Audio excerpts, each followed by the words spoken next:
আসসালামু আলাইকুম, সবাই কেমন আছেন? নিশ্চয়ই খুব ভালো আছেন। এখন এই মুহূর্তে আছি পিরোজপুরের বারেরহাট রোডে। মূলত এটা শহর থেকে একটু বাইরের দিকে, মানে শহর থেকে আমি যখন বের হব তখন এই রোডটা মূলত পড়বে। পিরোজপুর শহরটা খুবই গোছানো, পরিপাটি এবং পরিষ্কার পরিচ্ছন্ন একটা শহর। সেটা মোটামুটি বাংলাদেশে কি বলবো, গুগল সার্চ করলে এটা পাওয়া যাবে।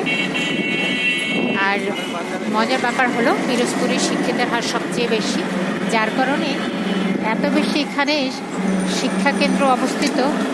একটু পরে পরে মোটামুটি কি বলবো যে হয়তো প্রতি 100 গজের মধ্যে একটা স্কুল পাওয়া যাবে।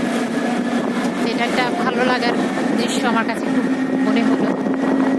আর অন্যান্য শহরে গিয়েছি, সেগুলোর তুলনায় আমার কাছে মনে হচ্ছে যে না, এটা খুবই চমৎকার। তো যাই, এখন মোটামুটি যাবো আব্বা আম্মার সাথে দেখা করতে। তো এখন মূলত এখান থেকে সরাসরি যাব চরখারি ফেরি ঘাটে, ওখান থেকে খেয়া পাড়াবো। তো ওখান থেকে খেয়া পাড়িয়ে বাসে উঠতে পারি, ইদার আমরা সিএনজিতেও যেতে পারি।